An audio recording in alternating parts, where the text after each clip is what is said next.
what I would have said is it depends on what version of Casey's offense we're getting. Okay, Switzerland. Well, maybe if this, then that. I don't know. We'll see. We just like the cheese ends of waterfalls. That's all we like. Joe's take. We'll see. I don't know. Maybe.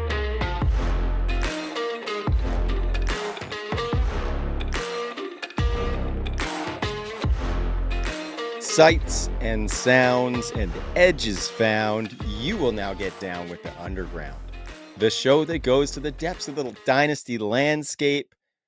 We're back, baby. It's the Dynasty Underground. I am Trav. I host NI West Coast, like usual.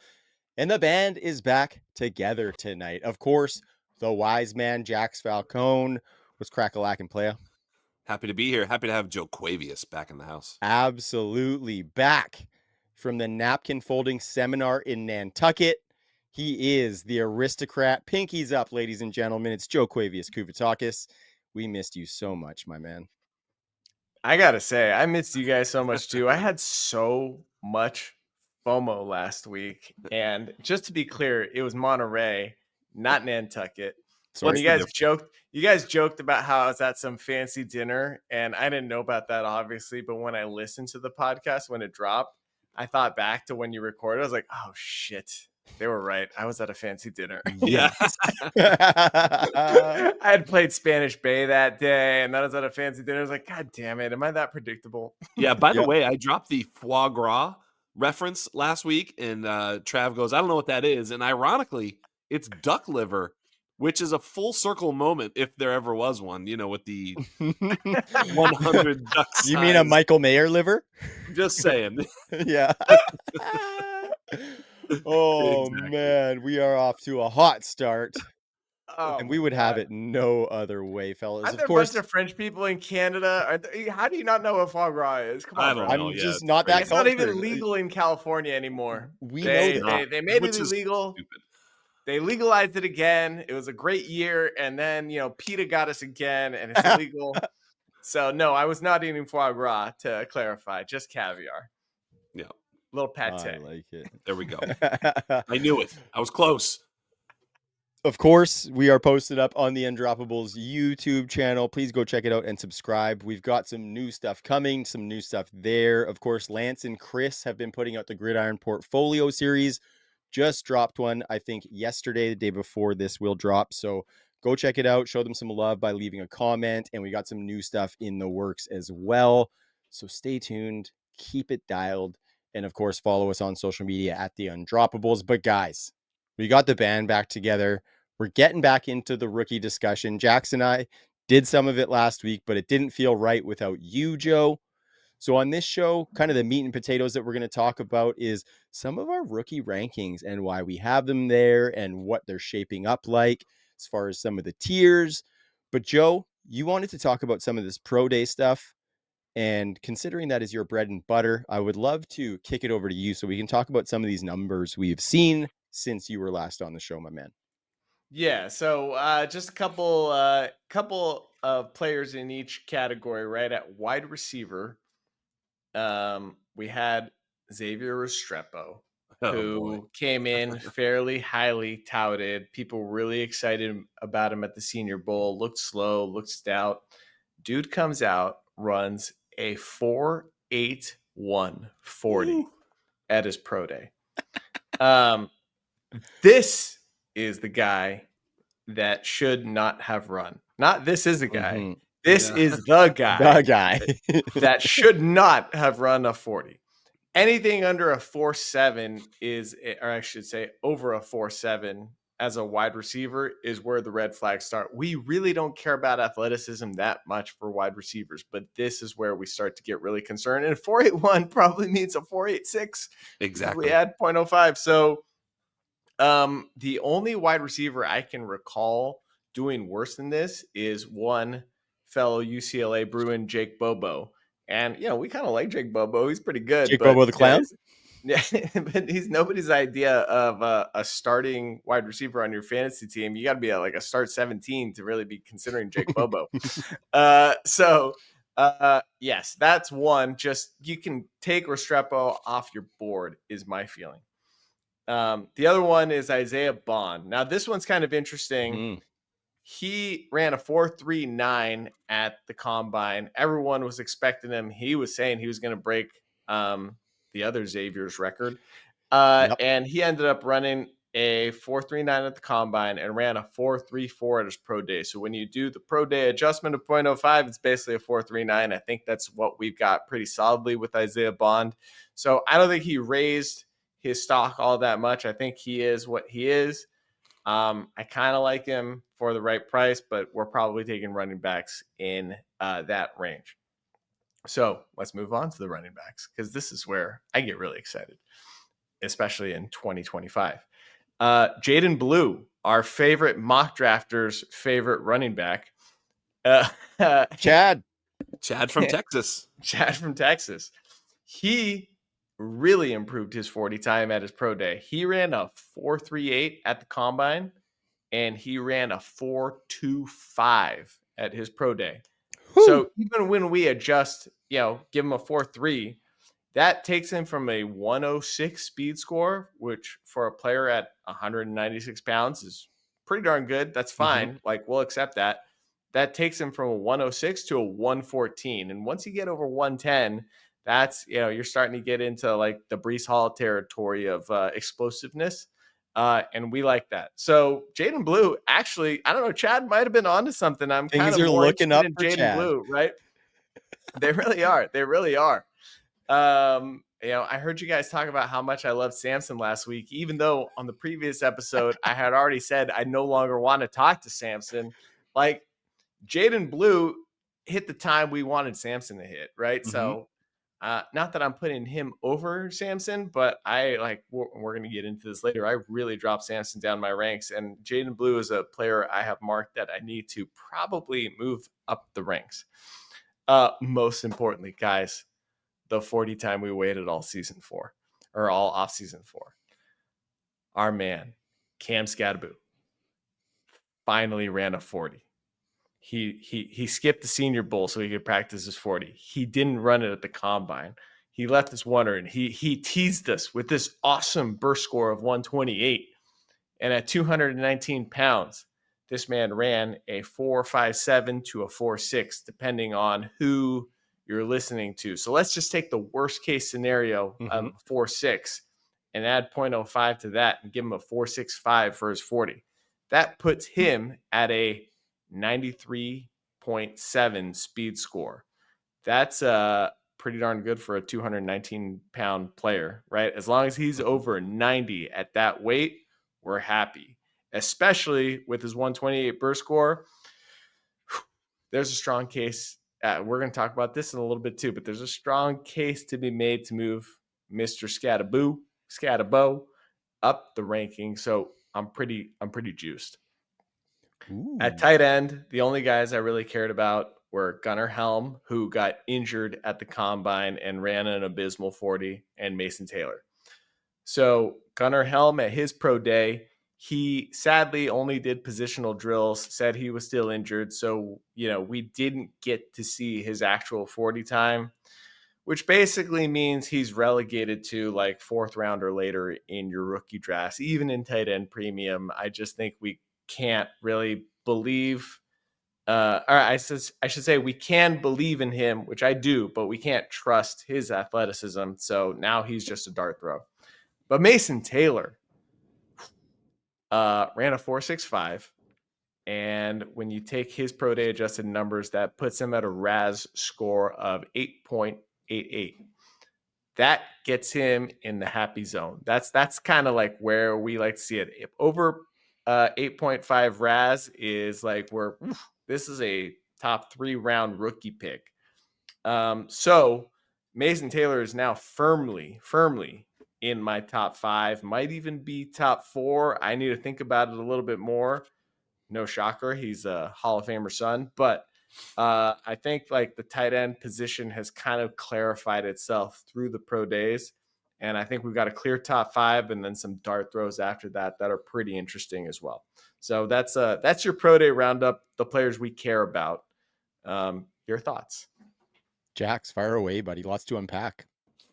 Yeah, I think the Cam Scadabo, first of all, Mason Taylor, I'm still not so sure. We'll have our chance to discuss that, and I will do some heavy pushing back against the Mason Taylor. That being said, I agree with your assertions there. Scatabo, if you want to find a physical comp for who might be 5'10", 220 pounds and runs in the low to mid 4.6s and was a good college back, Josh Jacobs is almost exactly that size, speed. So there's your upside player comp for Cam Scatabo. But obviously there's a lot of downside player comps for him as well. But hey, he's got a shot, and I think if he gets some draft capital, we'll be okay with Cam Scatabo going forward. Jaden Blue is, by the way, Jaden Blue. Oh, if you want some Jaden Blue stuff, did you see there was a tweet that came out about fumbles? How many fumbles each player had in college versus how many carries. And the one that stood out on the bad side was Jaden Blue, had like 9 fumbles and like 200 carries. This past year lost like 5 and like 130 carries. So he does have some ball security issues. He's real fast, but wasn't even trusted in that Texas offense to sort of carry the load. So I think he's maybe just a, B back in the NFL. Yeah. It'll be interesting to see him. Like, I don't think he's going to be an every down player. I think somebody's going to get enamored by that electricity though and try to give him a shot. So we likely see some big plays, but I think I would probably be shying away from that because he's probably just big plays and not a lot of volume alongside that. So a name that Cody Carpentier brought up on the show is Kene Nwangu. I can't even say his name, but remember, he ran fast and never to be heard from again. So sometimes these guys are just that. I'm a Kenny Nwangu truther, just FYI. Yeah, hold on to it. I can't even say his name, let alone Neither can Joe. Yeah. Whatever you say, just say it with confidence. Yeah, you're right. Yeah. Hey, I'm still in on Amir Abdullah, boys. So that jump cut got you in the preseason. I remember it. Oh, buddy. Vivid. Buddy. Every time he makes a jump cut, it gets me. All right. So we're going to talk about some of these other prospects. We alluded to some of the rankings talk, but guys, off the hop, we have to address it again. We're going to talk about he who shall not be named. 1, Travis Hunter. The elephant on the pod. It's he is the elephant on the pod because this guy could be sandwiched in the top of these wide receiver rankings, but we've chosen to refrain a little bit with the uncertainty around his position. I'm coming off that stance a little bit, guys, but Jax, I remember you having a very strong stance on this one as well. So why don't you kick it off here? Yeah, no, I think the issue was I was just tired of talking about it because, like, if we knew he was a wide receiver, there's one conversation. If he's going to play corner, there's no conversation. If we're unsure, then it's this sort of middling conversation. I don't think anybody gets too excited about that. So I've come to the point where, I think we have enough information now, right? It looks like Tennessee's going to go Cam Ward. I feel pretty strong with that. I feel like Cleveland won't go Travis Hunter, although it's possible. And then I feel like it's either the Patriots or the Giants that will take Travis Hunter. And if it's the Patriots, the Giants, and maybe the Browns, I think with those 3 teams, and specifically the 2, I think he's going to play a little bit more offense than he might if he were to go elsewhere. So I do think that we have some clarity as to where he will land. And for those reasons, we can start to paint the picture of what his offensive role might look like. And it's enough, as I sit here today, to start talking about he that shall not be named. And I have him as my wide receiver 3 with that in mind. I've moved him at the front of the pack of this group. Travis Hunter, Luther Burden, Trey Harris, and Jaden Higgins. They're in there. Those are my 3 through whatever that is, 7. And Tet and Ibuka are 1 and 2. I feel good about that. I feel like, hey, I'll take one of those sort of 4 wide receivers at the top of the second round and feel good about it. I'm leaning Travis Hunter ahead of them all because of the immense upside and the wide receiver 1 overall skill set. I'm so happy to hear you say that. Thank you. I just want to say there's been a lot more Travis Hunter talk in the last 48 hours, I feel like, than there has been in the last 3 weeks. especially as a wide receiver. And, just give the folks a peek behind the curtain. Trav reached out to us last week. It's like, what should we be talking about on next week's pod? And I was like, I actually really want to have the Travis Hunter conversation because I think it's time. It's getting real. It's nut crunching time. We got to figure this one out. Part of the impetus of that is Trav was pushing me and Jax, who always has his ranks updated, me, who never has my ranks updated, to get our ranks updated. And, the coin was in the air, fellas. The coin was in the air for wide receiver number 2. And while it was flipping, I thought to myself, there's nobody I'd rather have than Travis Hunter. Yep. So I just went ahead and I said, to hell with it, to hell with his cornerback designation. This is maybe the best wide receiver in the class, and the uncertainty pushes him to 2 and no lower. And what's interesting is, like, today or yesterday, I can't remember, but Matt Harmon dropped his reception perception on a couple of these rookie wide receivers. And dude. He hit Travis Hunter, and Travis Hunter had an all green success rate on reception perception. And, I had the wonderful opportunity to meet Matt at the Expo last year. And so I got a little peek behind the curtain on how this stuff works, and I got to ask him some questions on this stuff. And so I have even more faith in his process. So I really trust it. But he pointed out 90% of his snaps were from the X, but he could easily play all 3 positions. That's interesting to me because let's say he goes to the Giants, right? The reason he was playing the X so often is because he wasn't even attending wide receiver room meetings, right? And he's really good at a few routes that are great for X receivers. But let's just say he goes to the Giants and he plays the X. What does that do? That frees up our boy, the queen chess piece, Malik Neighbors, to move to different areas of the field. So I don't care if it's Russell Wilson. I'd prefer it's Jameis Winston. But think about the carnival in New York. If we get J-Mo throwing the ball to Travis Hunter and Malik Neighbors, I can't help it. I'm so fucking excited. Dude, I would climb onto my roof, take my pants off, and throw them into the street at that point. It is an all-time pants off party. I know. I just traded Jameis Winston away in a league, and I have made like last week, and I have major regrets. I was just trying to get draft picks. I was like, just give me what I can get. And I have a long-standing policy of not cheering for injuries. I feel like, never injuries. Like, even if it's like, in the old days, I was a Red Sox fan. Derek Jeter, wanted him healthy. I was a Tom Brady fan. I always wanted Peyton Manning healthy. But maybe a high ankle sprain for Russell Wilson wouldn't be the worst thing that we could have to start the season, is all I'm saying. Maybe Jameis just beats maybe just Jameis just beats him in camp and injures his pride. That'd be okay. That'd be sick. That would be sick. Yeah. That definitely is ideal. All right. So back to reception perception real quick. So 90% of his snaps are from the X, but he could play all 3 positions according to Matt. 78.6% success versus man. That's 92nd percentile.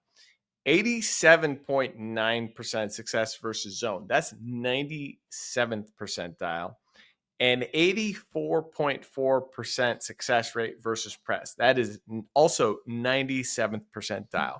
I mean, we are actually, even if he's not a refined route runner, which is, the criticism I hear, I don't care so much about that. Neither was Malik, but these are dudes that can win, and Travis has this incredible acumen because of his experience playing defense on how to beat these corners and how to beat these defenses that most wide receivers don't have. And not only that, he's got this incredible my ball mentality and ridiculous hands. So I was just thinking about all of these factors before Matt even dropped reception perception. I was just like, why wouldn't he be at least the wide receiver 2 in this class? Like, yes, maybe we're not going to get the full complement of snaps, but I'm just, right now it's pre-draft and I'm just going talent evaluation, and I feel better about him than just about anybody. Probably better than him than Tet. Totally. But the uncertainty is the only thing that's got him at number 2. Yeah, That's fair. no, same with me, Joe. I got him up at 2 right now. Before I had him, I think, right around wide receiver 8, kind of just behind all the guys that I actually want, right? So he was kind of like a tier break where I don't really like these guys, and it stopped at like Jalen Royals or something like that.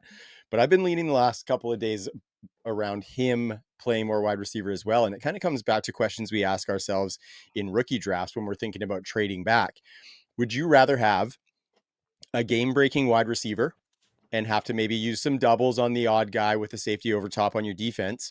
Or would you rather have a good corner and not use this game breaking wide receiver because you want him on defense? And I think it's got to be the former, because him as a wide receiver can have so much bigger impact on games. Like, how often do you guys look at an NFL Sunday and say, man, Sauce Gardner really took over and won that game for the New Yeah. York Jets? You You don't. know, Like it's funny. once a season. Yeah, it's Maybe. funny because early in the off season, I was asking the question: can't he be like a 60 to Yeah. 70% offensive weapon? Like, the snap share that a lot of slot receivers got, the snap share that you know CD Lamb got in his rookie season, the snap share that Jaden Reed got this past year. Like, it's a very common like usage for a wide receiver, even great ones. Can he Mhm. be that? And then, I mean, how hard is it for him to be like, hey, this is a third down, passing down on defense in the fourth quarter. We're going to have you covering whomever, like, whether it's a slot or wherever he sort of learns one corner position, and it's in big moments, he's out there on defense. And we got mansplained a ton that was not possible. That no, you can't do that at the NFL level. You can maybe do the other where you're a full-time corner and we have a few gimmicky plays for you on offense. And a lot of the discourse was that the narrative was that it's not possible for what I said originally. And maybe what I said originally is maybe it's possible. I'm not here to say that I'm so fucking smart that I know that it is or isn't possible in the NFL. I just know it makes a lot of sense. I am Dino Game Theory. Believe me, this makes the most sense if it's possible. If it's not possible, I guess we'll find out the hard way. But to me, this is like, I just want him in on all the high leverage plays, and this would be the best way to do it. I agree with you guys both so much. Yeah. Yeah. And not only that, but like I keep going back to New York because I think that's the place where it makes the most sense, right? Mhm. Yeah, Because totally. at X, you got him lining up on the line. He's not running any motion. He doesn't need to worry about hot routes. He doesn't need to think about any of that stuff, right? He's got, 9 routes to choose from. It's assigned, whatever the play call is. He doesn't need to attend meetings for that stuff. He knows what to beat. He'll know what defense the defense is playing based on his read of it, right? And so he'll know where to go if it's a zone play and where to go or how to beat his man if it's a man play. It's not that complicated. He can attend all the CB meetings, which are much more nuanced, if he's just playing X on second and third downs. Well, and your points That's about good enough. the meetings that happen at the same time simultaneously opposite that, I get all that. That is actually going to be a challenge, but a challenge that can be overcome. I mean, you can even video. They are videoed. The meetings are videoed. He could just be like, well, I'll watch. I'm in wide receiver today. I'll watch cornerback later. Okay, man, we can do it. We can do that. That's Yeah. possible. If you're The spending that only pick on way him, you're doing yeah, it. You the can do the it. the only way you could do that is if you were an absolute psycho who wanted to be one of the greatest generational players of all time, And might which be Oh, I wait. think we have here. right. So I You think we're don't fine. I say. think we're fine. You don't Possible for say. sure. Yep. Yeah. Yeah. Yeah. So, boys, we're going to parlay that straight in to our wide receiver ranking talk here. Yep. We're going to dig into a little bit of our kind of top 10 or so. Jax, you already kind of laid out your top 5. You have Travis Hunter sliding in at the 3 spot, which is a new development for us. And Joe and I have him sliding in at the 2. You mentioned Emeka Egbuka as your wide receiver 3, Jax. Joe, I would like to kick it to you to talk about who your wide receiver 3 is. So I've still got it's for me. Can I just list my top 5? Yeah. Does it Sure, matter? yeah. I got Tet, Hunter, Burden, Buka, and Trey Harris as my top 5, and I'd actually just like to make it a top 7 because that's like there's a tier break after that. Then it's Yeah. Higgins and Noel. Yeah. So I'm sorry. What's the question? That was it. You answered it. Let's talk about the rankings there. I think that's interesting, fellas, because my wide receiver 3 is a little bit more of a risk it for the biscuit play, and this is an upside wins championships ranking. I got Trey Harris as my wide receiver 3 behind Travis Hunter. I think the upside that he can present if he hits to his ultimate potential is bigger than Emeka Egbuka. I've been saying that all along. Is Yes. bigger than Luther Burden, who I think does have a lot of upside in electricity if he's used in the right way. I think Trey Harris can go to an NFL, kind of like a little bit what you said, Joe, about Travis Hunter. Put him at the X, let him roll, and then let him develop a little bit more as he gets a little bit older. So for me, Trey Harris is the wide receiver 3. Jax, did you say he was in your top 5? So Trey Harris has been so funny for me because he has things that I love and things that I don't love. The 50-year senior stuff, I fade those all the time. Those are never my guys. Transfers, never my guys. But guys who put up 5.15 yards per route run, at a major conference, I pay attention. So, I was super high on Trey Harris throughout the process.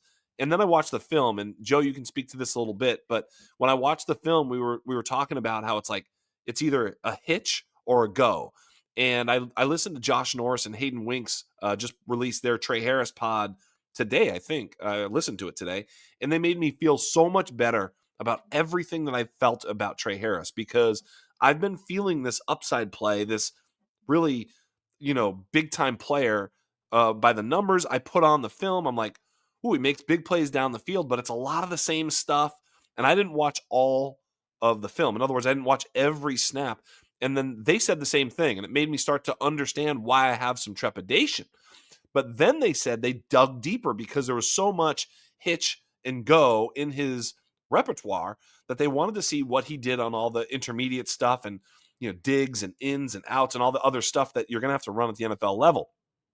And they were encouraged by what they saw on a limited basis from Trey Harris. This sort of puts in a circle the way I feel about Trey Harris, that I want him in my rookie drafts, but I'm not willing to push him so far up that I'm willing to take a stand on him and say, oh, he's the greatest, because it's limited what we've seen. But I totally agree that there's immense upside. He's a tremendous downfield player. He's great with the ball in his hands after the catch on things like hitches and comebacks. And if he can develop all that intermediate stuff and become great at that, or at least above average at that, then I think there's enough there for him to be really fantasy viable and be maybe a wide receiver 2 in the NFL. Well, so what's interesting is what you just said kind of sounds like the way people were talking about Brian Thomas last year. But he didn't run a 4.33. He didn't. Right. And but limited route tree. Yes. And I remember I was listening to the Undrafted when you were talking to Cody and you were making the golden Brian Thomas comparisons. And I was like, that, while I was listening to that, I was screaming into the void saying, like, that is absolute horseshit. They are nothing alike. Brian Thomas was so awesome. And similar to how, when we're probably going to touch on this in a minute, but similar to how we watched like Higgins and Noel. Last year I was watching Neighbors and I couldn't take my eyes off of Brian Thomas, right? And at no point when I'm sitting there watching Bond and or Golden, and am I like, hey, either of these guys are great. I'm like, oh, Gunnar Helm, this guy's awesome. Well, and Joe, if I can just jump in there and get there for a moment. The reason I ask about the Golden to Brian Thomas thing is I'm not saying that he's Brian Thomas. I'm asking the question because the profile, who was it? Damn it. I always forget. Someone had tweeted, someone I respect, I think it was Dwayne McFarlane actually, was tweeting Golden and comparing him to both Jameson Williams and Brian Thomas Jr. And I thought that was really, really smart because it is where he has to be them in order to be successful, right? If he's not, he's just another DJ Chark or whatever. I don't know, maybe that's a bad comp. But so my question to those who love Golden is, analytically, he's this. So in order to be successful at the next level, he has to be BTJ-like. And then I asked them, is he? I don't think he is. I'm with you. But if he's going to be successful, he kind of has to be, right? Correct. Yeah, and I agree with that standpoint. I guess just going back, let's bring it back to our boy Trey Harris here, right? Yeah. Lane Kiffin offense, first read, 70% of the time, right? And so it's a simplification of the first read, and I don't think we need to read that much more into it. When you're watching the film, Andre, here's what do you notice? How far away are these guys playing from Trey Harris? They're It's playing unbelievable. 10 yards off the dude, Yes. right? And Because backpedaling. they know what's coming, and all they want to make sure that doesn't happen is that they don't get beat deep. So yes, there's these BS hitches. There's these BS outs, right? If you're going to give it to him, why wouldn't he take it? Yeah. What it really says is they're terrified of this dude. They are True. terrified of this dude. So I'm good. I honestly want to push Trey Harris higher. But the thing that stops me is exactly what you said, Jax, is the 5th-year senior.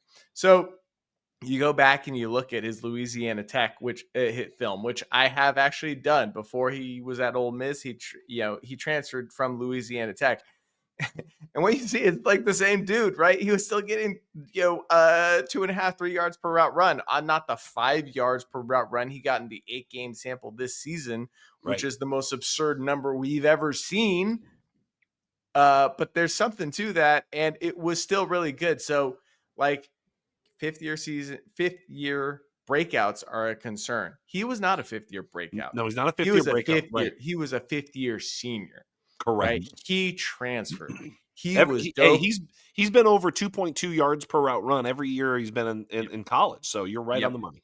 Yep. He was dope at Louisiana Tech. Yep. He went to Ole Miss, and in the Lane Kiffin offense, he dominated, and you saw the way the defenders played him. So you're not going to get me off of him. He's one of the guys I have slated to like push him up. So Trav, this is a very long-winded way of saying I'm with you, bro. I want to push him up, and I love the ranking. And I'm a little bit of a slave to production profiles and to the things. We have to have a process, right? We have to, otherwise it's all just subjective, right? But what we've seen from him warrants at least top 5 ranking, and top 3 is well within the realm of acceptable. Totally. Yeah. Yeah. Go ahead, Joe or Jax.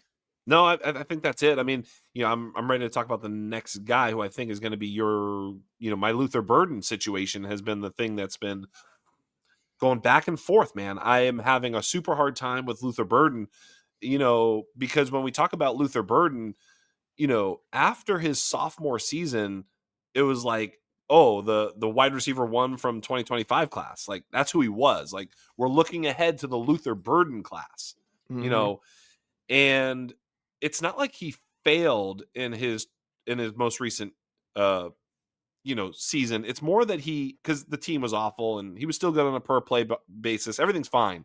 But it's almost like he was highlighted in a way where it's like a lot of close to the line of scrimmage stuff.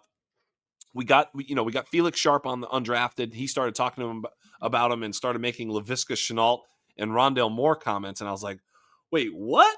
Like, I thought this guy was dope. What are you talking about? And then, you see the Dwayne McFarland or, a lot of the other analysis where they're saying, oh, Scott Barrett with the close to the line of scrimmage, the screen stuff, the percentage of targets that come via screen and deep shots that are like, the Malachi Corley, you start hearing these comps, you go, wait a minute, am I just being a little bit of a slave to like a compiler, right? Is this a compiler who's getting close to the line of scrimmage shots, who's, by the way, his missed tackles force, I just charted that today. Very good. Very good. I'll bring it up in a moment here, but very, very good. Really, really good at breaking tackles. Wow. So, there's some stuff there, and it's like, well, okay, so how does this translate? And I think he's another projection where we have to say, okay, the thing that he didn't do, which was intermediate downfield stuff, Was that because of the system, because of the quarterback, because of the way they chose to scheme him, or the way that he must be schemed? There's the question on Luther Burden, and I don't know. I will say, I did not like the quarterback play that I saw in the games No. that I watched of Luther Burden. It was fucking awful. So I think there is a little bit of an element to that. And I don't know, man. I think for me, like one thing that I kind of talk about is being up here in Canada. A lot of times I don't really know like the pulse of the college football landscape, right? But one thing that I do take note of is when people are talking about these guys a couple of years before they come out as being guys that we're really going to want in fantasy. That's something that we're seeing with Ted McMillan. And that's why I haven't come off of him as the wide receiver one, because we've been seeing things that make him that highly touted a prospect. And I think Luther Burden, to a lesser extent, is somewhat of that, because I've heard people talking about him for a couple of years, and I liked what I saw in the film as well. I think personally for me, I would be almost ready to put him ahead of Egbuka for my wide receiver 4, but you guys kind of know where I stand on Emeka. I think he has it. I think he just has to be used in the right way. And so I lean towards Jax, the fact that that's how they had to use him at Missouri, because of the quarterback and the scheme, not because of him as a player. Joe, you love some Luther Burden. Get in there. I do, but I do want to bring something up if I can just find it real quick. The thing that comes to mind as Jax was talking about, like, hey, what do we actually have here? Is Theo Weiss transferred to Mizzou, right? And he's like I think he was a 6th-year senior, right? And so I'm digging into these receiver profiles, and I was like, damn, dude, Theo Weiss kind of checked a lot of the same boxes that Luther Burden did. Now, obviously, a 6th-year guy is a different category than a early declare. But my point is this: is that in my binary threshold test that we've talked about in previous episodes, and I'm sorry I can't find the spreadsheet this fast. That's okay. He was so close to Luther Burden, and I was like, is this a system thing? Is Luther Burden a product of the system, or is Theo Weiss a product of the system? And I think it's the latter. And I think the way they use their receivers is really similar. And so maybe it's just a way to hack my threshold test and make them chin the bar on a lot of these categories, which is a little bit of a red flag to me if a 6th-year senior is like chinning the same bars that this highly touted recruit is, right? And that's one of the things that I've been wrestling with. But I don't know. Luther Burden to me is Rashi Rice on steroids, right? And Yeah, I can see that, a little bit of that. he's got better downfield and outbreaking route abilities than Rashi Rice, but he was deployed primarily in the slot, right? But if you let him play a little bit of slot flanker, I think he's going to be a super dangerous weapon. And you put him in the right hands with the right quarterback who's going to make those throws, and he is going to make you pay. So, what I'm really saying, this is a long winded way of saying he's an upside play. Yeah. And what are you going for, right? I just want you to understand, Luther Burden and Emeka Egbuka are going to be next to each other on every set of rankings that you look at. Mhm. And this is going to come down to, what does your team need? Do you need a dude who's got the potential to be dropping 20, 25 more? Or do you need a guy who's going to get you a very consistent, reliable 13? And so that's Here's the thing with those guys. Like, I look at them analytically, and they're so close at so many things. Like, their ADOT for their career, Abuka and Luther Burden, both 9.1. Mm-hmm. But Burden is a catch and beat guys, and then whereas Abuka isn't. Missed tackles forced. Burden kills him. But in terms of first downs per route run, Abuka absolutely destroys. So Yep. it's a little bit of a different profile in that way. The other thing to remember is that just look at the teammate score, if you will, that Emeka Abuka had. In his freshman year, he played with, this is crazy, Jackson Smith and Jigba, Garrett Wilson, and Chris Olave, as well as Marvin Harrison Jr. was on that team. Like, and Travion, had 300 yards receiving. Like, I mean, what do you want him to do as a true freshman? Like, even if he's great, there's like Jackson Smith and Jigba basically plays the same position, had 95 catches for 1,600 yards. Like, where was Ibuka gonna just like, nah, bro, get out of the way, let me do it? So, whereas Burden never obviously had that. Would Burden have, been able to sort of dominate at Ohio State? Maybe he would have been better. Like, it's really hard to parse these things because they're such different environments. Mm-hmm.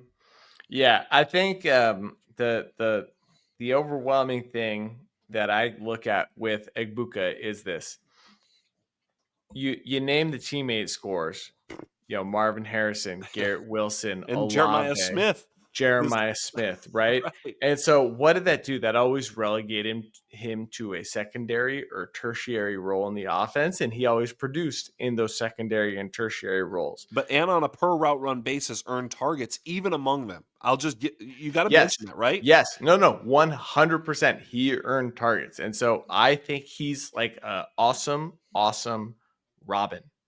Yes. Right. And yes. that's why I'm saying, yes. and we've said this for, 4 months now, right? Of course. He's a floor play. He's a very solid Yeah. floor play. And that's exactly, we're saying the same thing. Yes. Right. Burden is an upside play. Egbuka is a floor play. So what does your team need? That's how you rank them based on what your team need is. If you need points, if you need big time scores, if you need an upside swing, you go Burden. And if you just want a dude to plug into that flex number 2 spot, Egbuka's your guy. Cash. If you want cash, you take Egbuka. If you want stock market, you take Burden. Amen. God damn, we're good at this, guys. I like to think so. I hope our listeners think so as well. If you're listening and you like the show, leave us a comment. Like the show. You kind of teed me up for that one there, Joe Quave. Let's talk about the two other guys that you mentioned, Joe, Jalen Noel and Jaden Higgins. I have Higgins at 6, Noel at 7. They're my next two.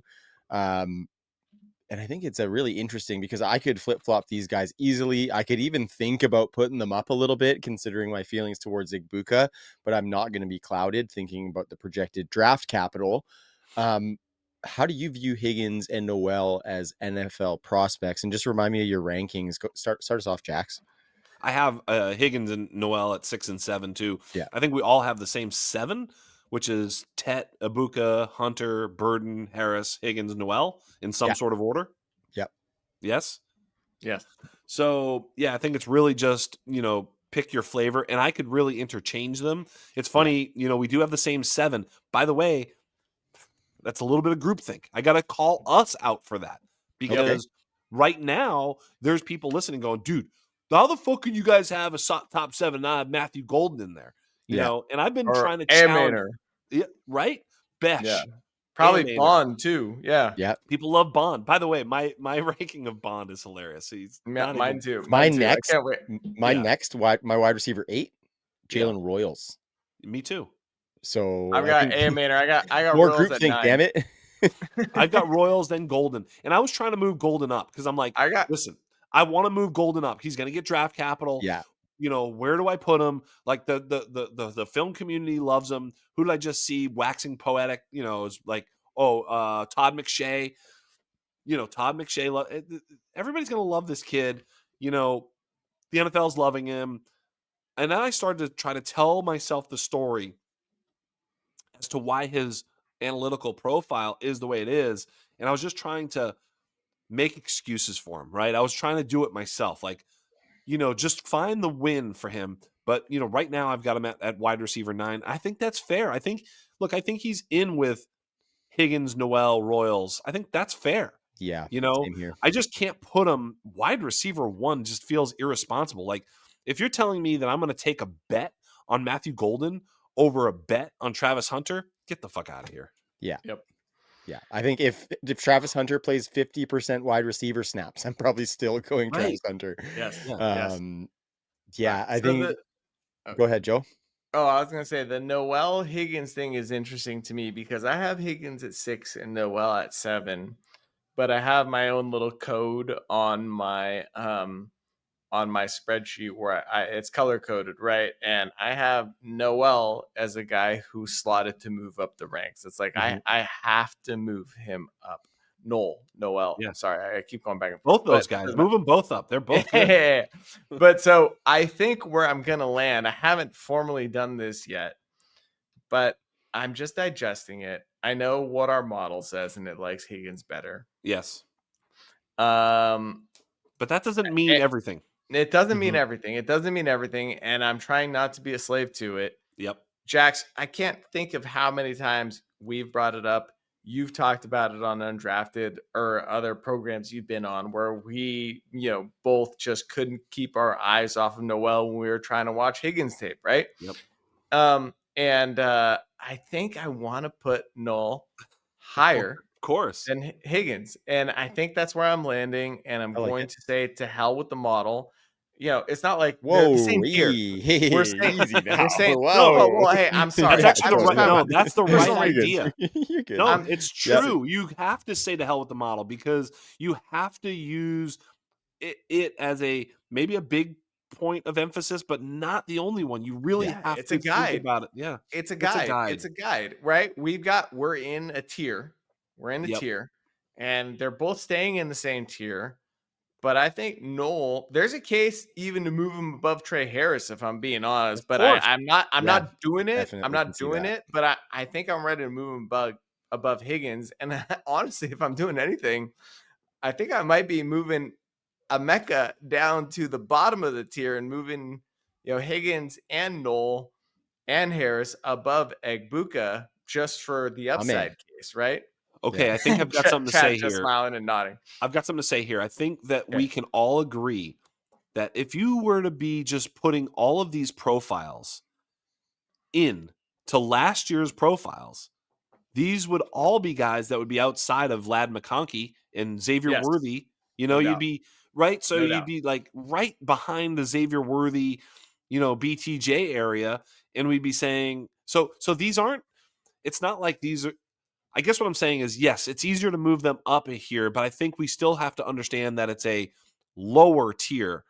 And when I see that, I'm thinking to myself, I'm just going to take the found money in the second round. I'm just Yeah. going to take the Oh. found money in the second round because we've done this before with Jaden Reed and Marvin Mims, and it's like they're those types of prospects. They're second round prospects. They're Troy Franklin, Marvin Mims. They're just a guy in the second round that you're going to have a shot at. And I don't want to tell the people like we love Higgins and Noel and all these guys so much that you should bend your will to get them. I think that's not right. I think it's just like your draft is going to push these guys to you and you can just take them when they're there. And it's going to be fucking beautiful because you have the 210 or the 302 and you'll be like, I just drafted Jalen Noel at the 302. It's going to happen in some drafts. And so that's the truth of it. While we're here going, well, I don't know if he's 6 or 7 or what. Ultimately, what we're saying is, right? Does that make sense? We're idiots. Right? Yes, it does. There's no point. Because the Jack Besh and the Amanor, I like them too, but I think they're also just another step down. And maybe they're all in the same boat. Maybe I'll take some Amanor in some spots, and once rookie draft happens. But I think we're trying to say these are good players, not great players. Not game changers. Because when I looked at both Higgins and Noel, the broken tackles, missed tackles for stuff were not good. Like there's holes in their game. They're not perfect. It's just that they're better than we thought. And so how high do we put them? We kind of have to reach a ceiling at some point, Joe. Agreed. Yeah. The no doubt first rounders right now at the Yeah. wide receiver group pre-draft are Tet and Hunter.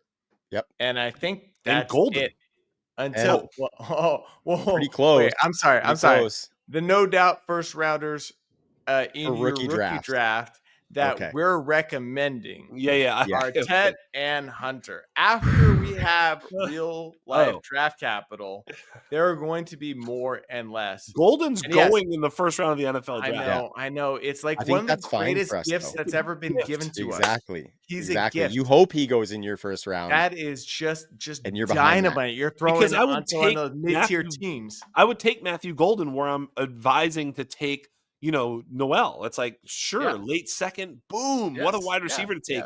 Yeah. Upside play with some talent, some speed, and The NFL likes him. 2.07, yes. Let's go. But Yeah. when they're saying, it's the wide receiver 1 in the class, let someone else tell you to do that. That is not a plus EV play. Period. End of No. story. And when he goes in that first round, people in your drafts are going to puff him up. So getting Matthew Golden after he's drafted at the 207 is not going to happen. It's not going to happen. I want to hammer this point home, and I'm sorry to sound like a broken record here, but I just need to hammer this point home to our listeners. This is the value proposition that the Undroppables gives you, right? Everyone is. Let me take a step. There are others, but a, yes. a lot of draft people, NFL draft intelligentsia, as Jax calls them, are going to tell you Matthew Golden's awesome. A lot of film guys are going to tell you that Matthew Golden's awesome. And there are some analytics-based folks that are in agreement with us. But the value proposition we bring you is to tell you that he is a fucking landmine. And do not fall for that trap in the first round. Yes. We are telling you, if he falls to 2.05 or later, go ahead. But do not be that sucker. And that's not to say We've that been he has doing a this zero- too long. That's We've not to seen say that enough. he has a 0% chance of success. That's not what that means Correct. either. Exactly. That just means because nobody, we like Tory Horton. He's not a 0% chance, but I'm also not taking him in the first round. Like, No. you know what I mean? But his profile looks pretty good. And I love what Cody Carpentier talked about with him. And like, so it's, as Matthew Berry once famously phrased, I don't hate players, I hate ADPs. And if Matthew Golden was like being hated on and everybody's like, oh, he sucks, he's a 4th round, I'd be like, actually, have you seen him play? He's pretty good. You know what I mean? So, like, he's pretty good. And so it's all about the value and where you're getting things and what the ADP is. If you fucking love him so much, go ahead and draft him. But I'm telling you, what Joe just said is 1,000% right on it. If you're an insurance company, he's a risky bet. Yep. My tier is 8 through 12. It's A Manor at 8, Royals at 9, Golden at 10, Besh at 11, and Horton at 12. That's a tier. That's the tier. You want to hit the bottom of that, and I'm telling you right now, Horton, you're going to be able to get at the 3.3. Besh, you're going to be able to get a 3.3, right? Depending on your draft, these dudes are falling into the 3rd. There's no reason to take Matthew Golden the 1st because he's the same as these guys are getting in the late 2nd or early 3rd. I was having the question about Golden versus Royals, but I do like Golden even a little bit better than Amanor. I've got, Golden ahead of Amanor. Royals is a funny case. Let's have the conversation real quick while we're at it. I know we're gonna need to jump to our running backs next week. This is fantastic. I know we're going long. I love how Travis like, let's keep this under an hour. We just hit the 1 hour mark. We have not hit running backs yet. Boys, we were recording. We were recording for like 20 minutes before we started the show, fellas. So we're only at like 40 minutes. I'm just saying, we're not going to get all the way through everything. But my point is, I think we should talk about Jalen Royals.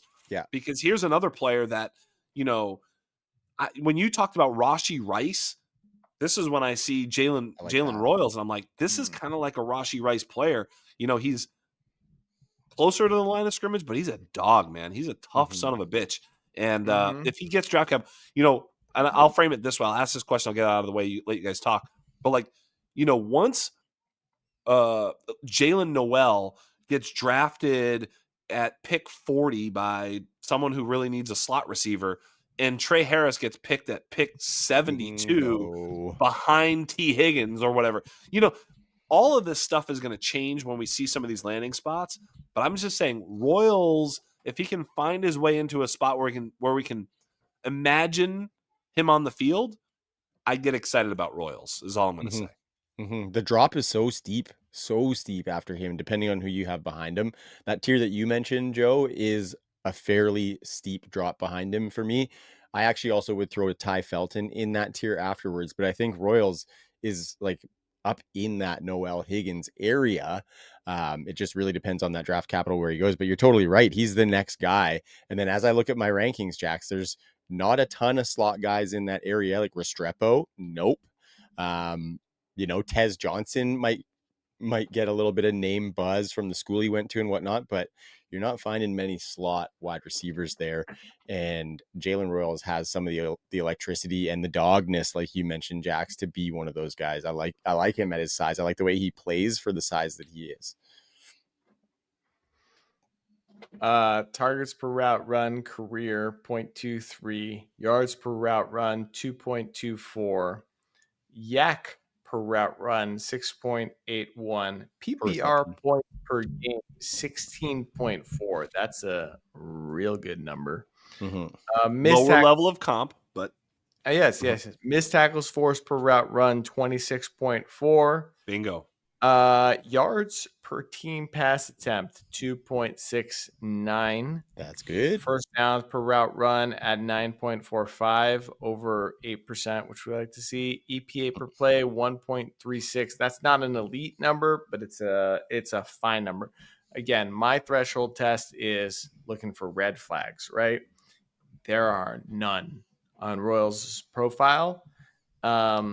He hits a lot of the thresholds that we're looking for at an 8. The highest score is a 10, right? We like Royals. We'd like to see where he lands. We'd like to see the competition in front of him, but he's got a real shot depending on landing spot. And this is one where we got to see how it plays out. He's probably a 3rd round pick, maybe a 4th round pick. He might fall in that Troy Franklin range. So we'll see.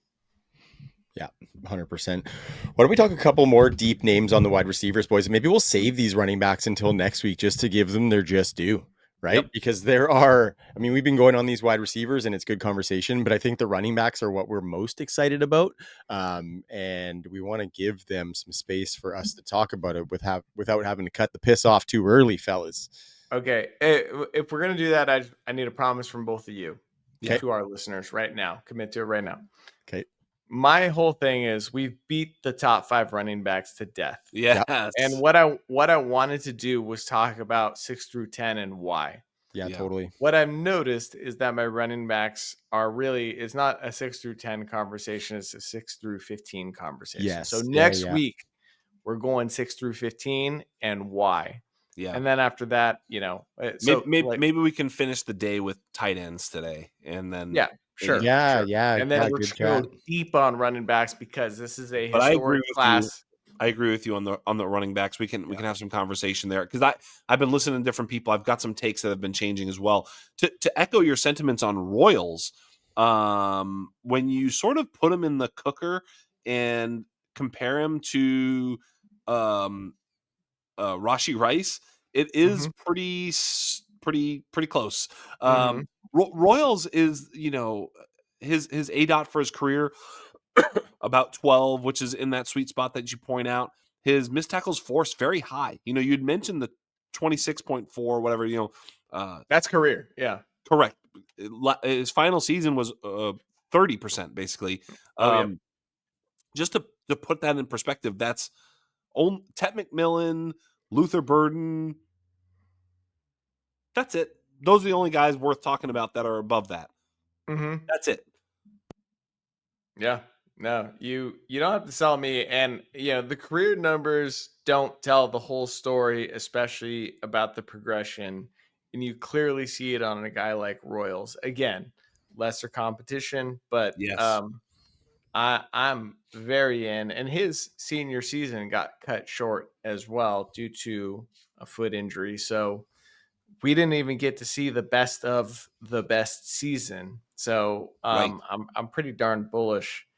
I'm probably if this is a guy that's I did it. I said this is a guy. God damn it! This player, Jax drink. Yeah, I know.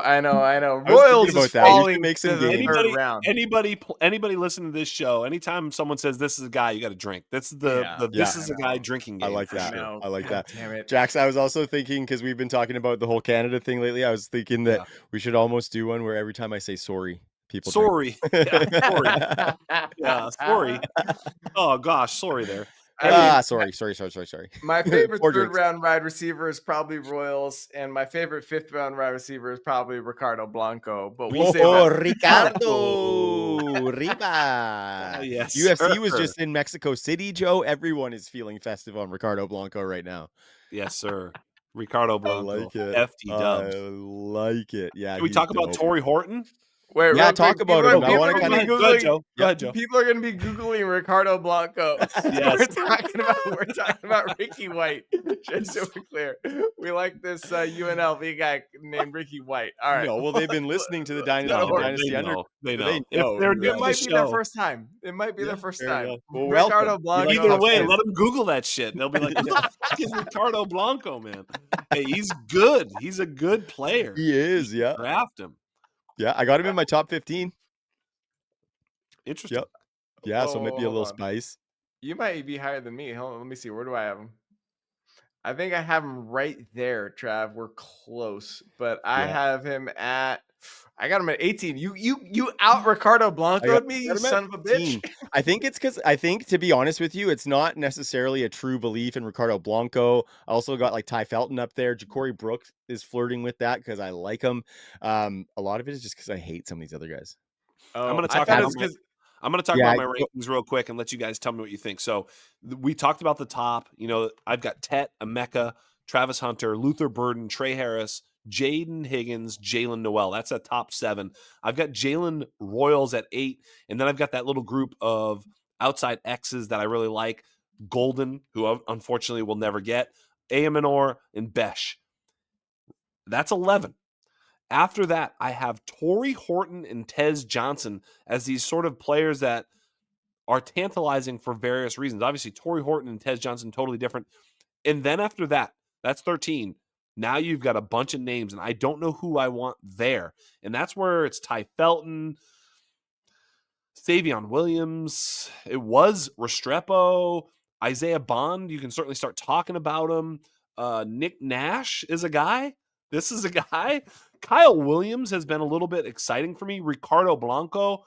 Also Dante Thornton. I don't know if we should talk about him. This is a physical specimen of epic proportions that didn't produce but was hurt. I don't know. There's a story behind him. I forget what it is, but he's amazing, and so forth and so on. I don't know who to have at like wide receiver 14 for us. Savion Williams, I think, is going to get draft capital. That's the only reason I have him there.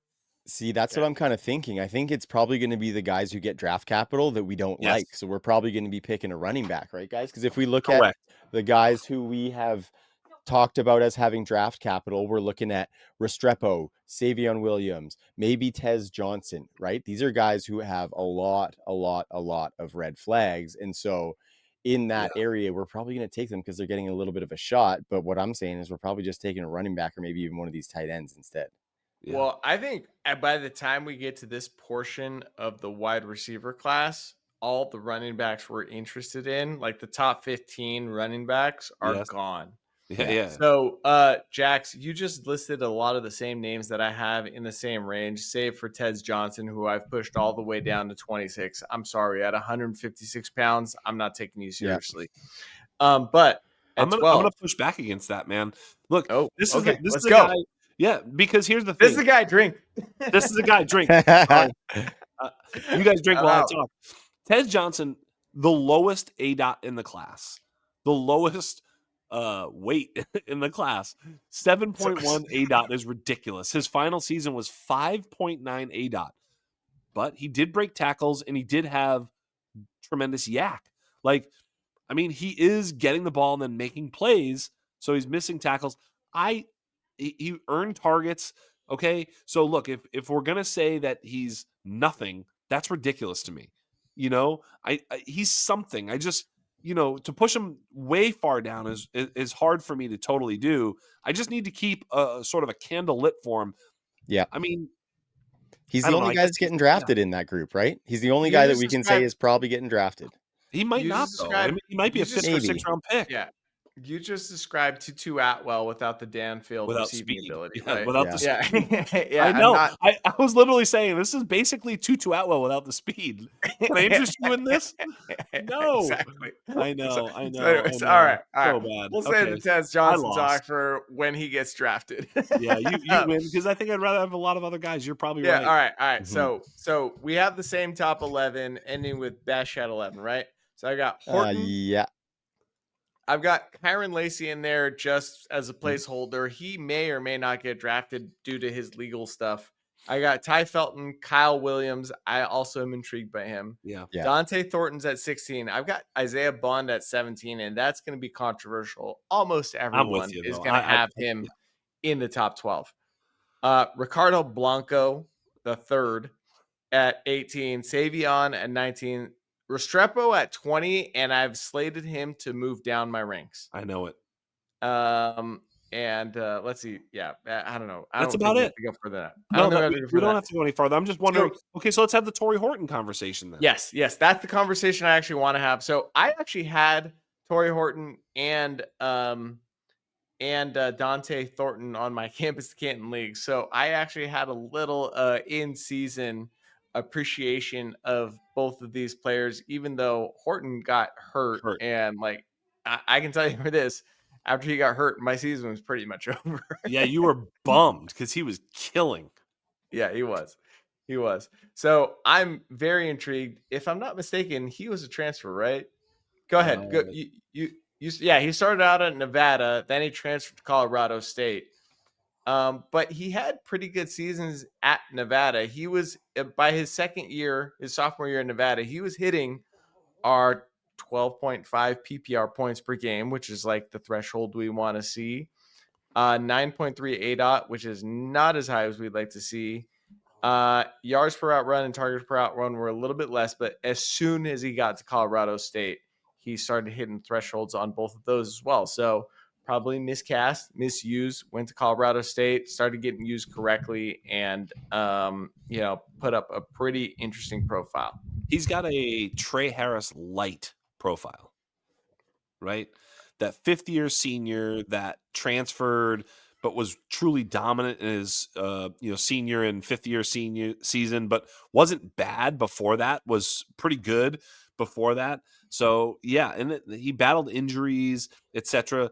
Yeah, he was really good on a per route basis. Yeah, I don't know. I mean, he's got good body. He ran fast. He ran like a 4.41 or something like that at 6'3", almost 200 pounds, 196.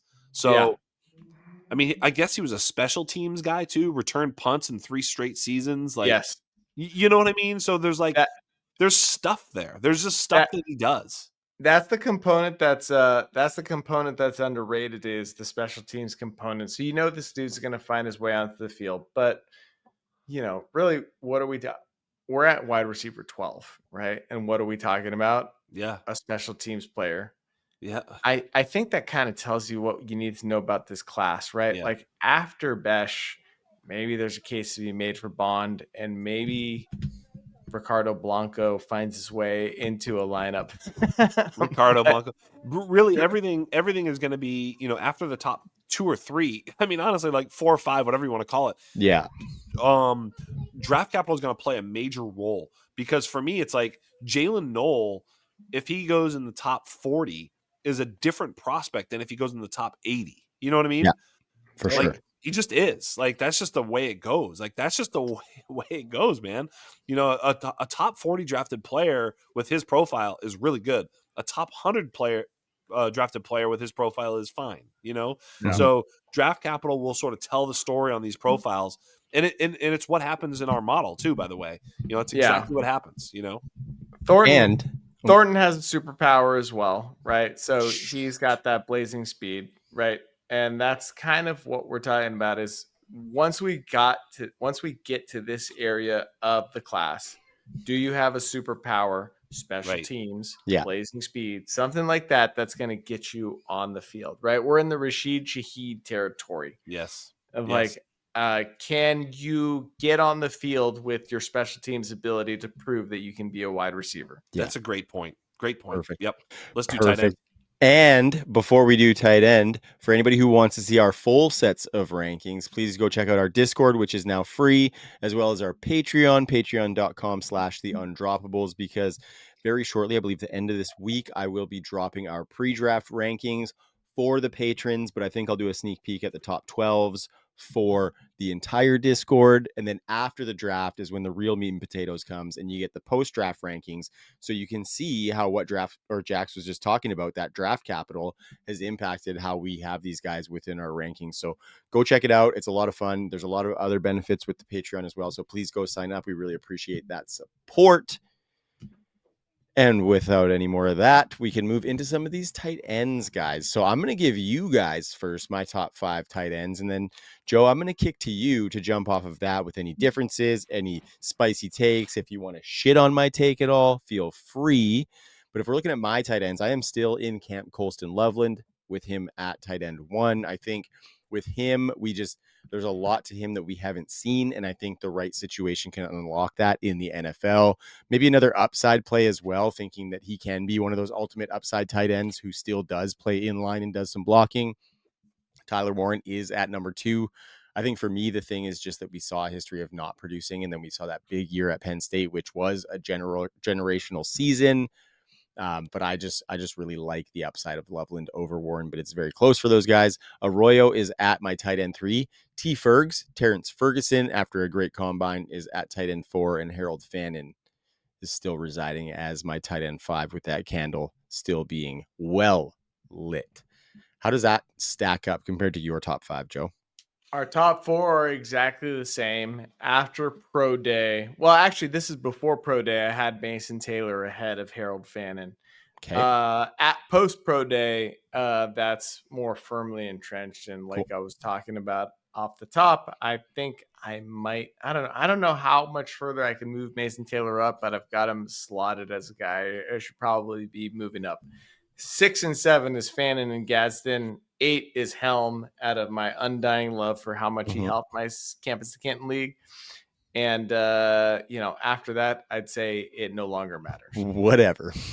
Aside from our favorite singer from the boy band, Luke Lachey, is somewhere in that mix, but we still probably don't care. He's 98.6 degrees from mattering. Wow. That's so funny. 98 degrees of separation from your roster.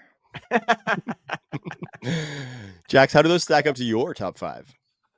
Tyler Warren is tight end 1 with a bullet, I think, a little bit for me. I'm sorry. When I said top 4, Warren's my 1 as well. But we have the same guys in the top 4. Anyways, go ahead. Yeah, I'm glad you mentioned it, because I was like kind of surprised that you didn't have him there. I mean, I don't know. Like it's funny because I had Theo Greminger on the pod, and of course the running joke lately has been that he said it was a transformative tight end class, and I've been asking everybody, is Theo drunk with this take? And ha, it's funny, but I just did disagree with it, so I thought it was a funny way to disagree with it and ask the question. Always fun to poke fun at a friend of yours when you have the chance. That being said, I don't think it's a generational tight end class. I think it's fine.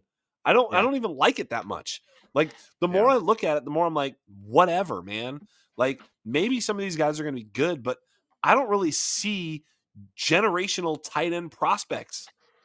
No, I don't we've know seen some exposure of holes over the last month or two that tells honestly us don't even know what we're that. talking about a little bit. Like, I think it was just before we knew all of this combine and this athleticism stuff. We thought it looked really deep because there was a lot of names in there, which we're not stop used me to seeing. from cooking. Don't stop me from cooking. I'm cooking, Trav. No, I'm cooking with you, dog. I don't think this is a generational tight end class whatsoever. I'm only teasing. I'm grabbing eggs. I'm grabbing spices. Yeah, where do you need me, chef? Keep going. Like, just get keep me going. in there. I'm your soup. I'm only fucking around. But listen, I'm just wondering because, like, Tyler Warren's good, but you guys point out he's a little older. He didn't produce his whole time. I don't even know if that matters so much. I think he's actually a really dope tight end. He's got a great body. He's able to block. He's able to play on all downs and distances. He's going to be drafted with purpose. And I think he's more of a true all-purpose tight end than some of the misses that we've seen in the first round over the years, i.e. Pitts and even Kincaid to some degree. I'm not saying Kincaid's a miss, but he didn't live up to expectation. Why? Because he's not a blocker. Kincaid's a straight receiver. That's it. He's a receiving tight end, a good one, not a great one. He's not amazing. Like, he's not electric athletically, that Kincaid that is. So I think when we look at Tyler Warren, at least he serves the full purpose. He's at least TJ Hawkinson, which I think is great. he may be more than that. Like he probably is more than that, given the fact that they use him as a wildcat quarterback and jet sweep running back. Like they find ways and purpose to get him involved. I really like Tyler Warren. I think he's the clear tight end one. Colson Loveland, he has some holes in his game. He's not a great blocker. He didn't break a lot of tackles. He's fine. Like he's going to be, I think he's more like Dalton Kincaid, Sam Laporta, maybe if you want to make the upside case for him. That being said, I don't think Colson Loveland is as good a prospect as some of those other guys. And then you get into, I have Terrence Ferguson 3. You want me to get excited about Terrence Ferguson? Really? It's like, right? And then Elijah Arroyo is a huge upside play at 4. Fannin, also a huge upside play at 5. But those guys are probably going to get nuked by the draft and by where they get drafted and how they get utilized early in their career. They're sort of weapon-only type of players. They're not all-purpose skill set tight end guys. That is, excuse me, Mason Taylor. But Mason Taylor was very unproductive as a tight end. So what do you want me to like about him? He's more of a back end of the lineup type of tight end. He's not a target commanding, down the field, steam ripping, athletic freak. He's got like a Tucker Craft ceiling. He averaged 10 yards per catch as a collegiate player. It's not good enough. So when you look at all these guys, I'm sure there'll be a good one. Maybe we'll look at it. I'm gonna be patient. We'll see where the guys land, but I'm lukewarm on this tight end class, and I'll take Warren. That's why I see the class. I don't know what you guys think of that. I think what you're saying is I think you expressed kind of what I'm feeling as well. Going in, we thought Fannin was this ridiculous producer that was also going to test like a monster athletically. And we thought we were getting another Brock Bowers-esque prospect, right? Because statistically, he kind of looked like a Brock Bowers, right? Mm-hmm. And then when he did not test athletically, this class got a lot less interesting because it went from an elite 3, let's say, to an average top 7, right? Yeah. And that's kind of where we're at now. Granted, Warren didn't test, Loveland didn't test, Arroyo, who everybody who was at the Senior Bowl raved about, didn't test. So if we had gotten real numbers from any of these guys, we might be a little bit more excited. But this is a classic example of we see a depth of average to above average tight ends that we don't typically see. And that's what makes this class special is like, hey, here's a bunch of 2nd, 3rd round tight ends. Here's a guy. But yeah. There are no, like, I promise you, I'm not taking Warren in the 1st round in any of my drafts, even in leagues where tight end premium leagues where I need a tight end, I'm not doing it. Yeah. Right. But if he falls to 2nd, if Loveland's there in the 2nd, okay. All right. Maybe a 112. You'll get me. Yep. But it's going to have to be a tight end needy team. I'm thinking of one FFPC team in particular, which is tight end premium. But yeah, no, it's depth that we don't typically see. Normally in an average tight end class, we see 4 to 5 draftable guys and then some dart throws. I mean, and to say that we watched, first of all, I remember Trey McBride. And for those, I've been preaching Trey McBride for a long period of time. This isn't new. It's not like I'm like, now that he's good, I'm like, oh, hindsight, he's good. He was dope. When you look at like Bowers, he was so clearly Bowers was so clear for years. Clear. Like I pushed back on Pitts, but once I saw Bowers, I'm like, dude, this is ridiculous. Like this guy's crazy. And that's a one out. That's a one outer. That what you normally see is not that. Even Hawkinson. Hawkinson, I remember I had a saying that was Hawk is chalk. Like he was the chalk, man. You knew he was so good. He was Tyler Warren all day long, bro. Yeah. He was take Hawk over dope. Any of these guys his rookie year. Of course, he was so dope. And so, that's Warren. Okay. So if you end up getting Hawkinson, you should actually be happy about that. Like, that's the reality of this situation. Yep. Mark Andrews was as good a prospect as any of these guys. Yeah. You're not there. There's no stealing here. I mean, there Okay. is. There's always stealing possible, but I'm just saying it's not like. So I think that's where the tight end class is. So- I'll be fading. I'll be selling the picks again. I did this with Kincaid. I can't tell you how many times in the drafts where Kincaid was the clear next pick. It was usually late first. I can't tell you how many times I sold that pick for a future first straight up. Let's put this to the test right now. Trav. And I know, Trav, you're higher on this tight end class than me and Jax are. A little bit. Yep. Tyler Warren or Emeka Egbuka? Emeka. Wow. And you know how I feel on Emeka. All right. Wow. Okay. And that's Tyler- so. Are we talking like not tight end premium or Not tight end premium, right? Yeah. So give me Tyler Emeka. Warren or Jalen Noel? I think I'm gonna. Oh, fuck. I think I'm gonna I'll go take Tyler Warren. still. Yeah. Tyler Warren. Okay. Tyler Warren. Okay. It's got to be All because right, you can all probably right, all get Jalen Noel at the next pick. Tyler right? Warren. Okay. All right, Jax. Colson Loveland or Jaden Higgins? That's where it's close. Probably Jaden Higgins, but Yeah. it's close. That's right. Okay. That's where I'm All right. at with them. Yeah. All right. Hey, now I'm going to put you to a real test. Okay. Colson Loveland, RJ Harvey.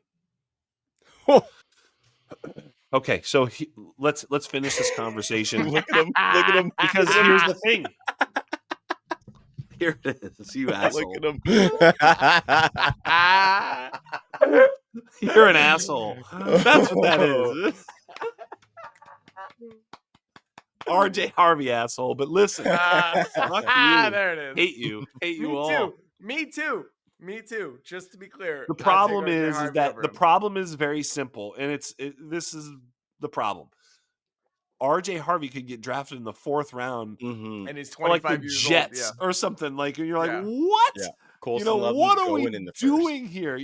Whereas Colson Loveland's going in the 1st round. So, like, the safety of Colson Loveland today. But if you said Colson Loveland or the RB6, I'll take the Okay. RB6. I'll Whoever take the that is. RB6. I'll take Yeah. the RB6 too. You see what I'm In saying? this class, Maybe. I'll take the RB. I think where RB6. I have a hard decision is at the RB8. Sure. But I'm just saying because we don't know what's going to happen. Like, we just don't know where guys are going to land. Like, Ollie Gordon goes to the Cowboys in the 3rd round. You're like, I guess we like Ollie Gordon. This is interesting. I'm just trying to help. I'm just trying to help the listener here right now. Let's just say you got a draft going on right now. Good point. Let's say Yeah. rookies are being drafted, right? Yep. Like, I would say I'm taking RJ Harvey and Cam Scatterbo definitively over Loveland. And then we haven't gotten to RB ranks yet, but like where I've got a decision is Ollie Gordon, DJ Giddens, or Colson Loveland, right? Yeah. Where I've got a decision is Tyler Warren or Scatterbo. Right? I'll take Tyler Warren ahead of the RB6. Yeah. Okay. All right. Fair enough. All I'll right. take And Tyler then the Warren ahead wide of the RB6. receiver 6 as well. It's probably the wide receiver 6 too, right? Jaden Higgins range, right?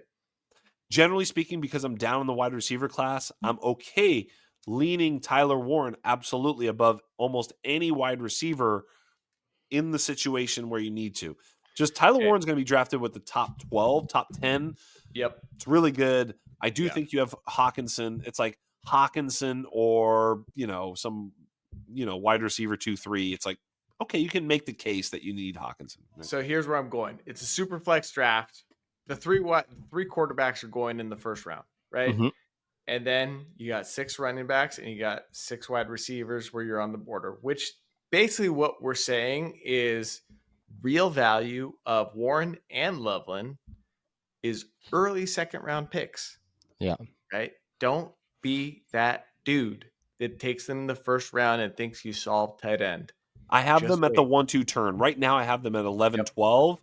And that's actually a little bit cheating because I have them ahead of Travis Hunter and Luther Burden, which that's a tier for me. The 1-2 turn tier of Warren, Loveland, Hunter, Burden, Trey Harris, Higgins, Yes. RB6. It's like that's when I'm starting to think about it. But you really shouldn't be exactly taking right. Yeah, you shouldn't be taking Warren and Loveland ahead of, if they both go in the 1st round, Dart and Shador.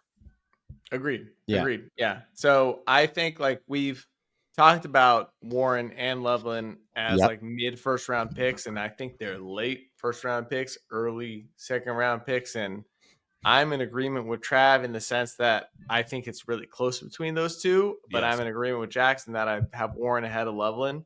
And I'll take whichever one falls if I'm a tight end needy team and I'm drafting at the top of the second. Yeah. There'll Yeah. be a little bit of landing spot dependent, of course, like always. But Yeah. I mean, right?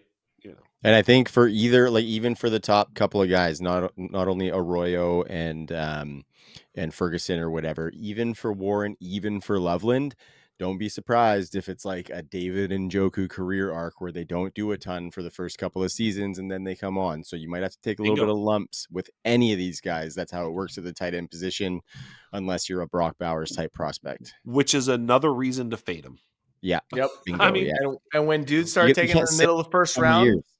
when dudes start taking the middle of the first round, along with the Matthew Goldens, you just say, boop, boop, boop. thank Yeah. you. Yep. That's Thank you where so right much. now, you should be selling some of these running backs that are about to get their jobs taken to try and fill your tight end position if you're a tight end needy team, because Sure. then you can focus on restocking the running backs and you don't have to think about drafting that tight end in your draft with the more proven asset acquired via trade. Yeah, I think the value, obviously the draft capital would change, but like right now, one of the best values in the draft is Caleb Johnson, who I think who is getting shoved down by the Tyler Warrens, the Colson Lovelands, the Matthew Goldens, where it's like they're getting drafted ahead of this Caleb Johnson situation, where I would be taking Caleb Johnson well ahead of that entire tier. I completely agree. I think the two biggest values in rookie drafts right now are Travis Hunter Yep. and Caleb Johnson. They are Yes. falling to the late first, and those dudes should Early be second, right. in the first half of the first round from a Bingo. talent standpoint. Bingo. Well, that draft that I did a little while back that we talked a little bit on the show, guys, I think Travis Hunter went like 204 in that one. So that person is going to be laughing all the way to the bank when he explodes as a wide receiver. What do we think, boys? Is that about a wrap on this bad boy? Show, bro. That What works a fucking good for great me. show. That works good for me because my dog sleeps in his little bed in my office when we're podcasting, and I'm pretty sure he just farted because it stinks in here. Nice. Yeah, good. Leaving me little bombs, so I might have to evacuate. It's like this whole tight end class just farted. Yeah, they just farted. Yeah, they were sleeping on their little bed there, and in their sleep while they were out on a jaunt in a meadow, they gotta love dog farts for sure. Gotta love them. gas. Oh, there's something else, man. They cut different. Very consistent, I will say. Dog farts always the same exact smell. Yeah, yeah. We know who. We're all about consistency here on Dynasty Underground. We're all about consistency, and for that, I just want to thank all of our listeners for tuning in. We've had incredible reception. The audio listens are phenomenal. The YouTube views are growing. Jack's getting into it. Yes, you do have something. So this is going to be a boost for people who listen to the end of the show. So I love that. It's a reward. I will just say, we're doing a startup. Me, Trav, Jaquavius, CMFK's in the motherfucker, and so far Marcus Gailey. But we're basically us three are having a league. I don't know, man. We'll take a listener or two. So yeah, it's not a listener league, but it's going to be an underground league. So if you're an underground fan and you want to be in this league, like fucking hit us up. Maybe we'll just say no. Let's put it this way: the first two people to comment on "I want in on the league" on the YouTube version of this podcast. The code name is foie gras. Oh yeah, you have to spell it right. But you have to spell it right. Okay, it's foie gras. Foie gras. Yep. Yeah. Done. Nice. Yeah, I like that. A little Easter egg at the end of the show for those who stuck it out with our dumb asses for this whole time. Yeah, if you want to get in the league, you got to say foie gras. That's exactly right. It's a high-end fucking underground league for sure. Yeah, pinkies up, boys. All right, my team. Please subscribe to that YouTube channel. Go check us out. Go check out all the undroppable stuff. We got bunch of homies on the team. I know if you listen to the Underground, you see us, but we've got a lot of people doing really, really good work, including Michael Mayer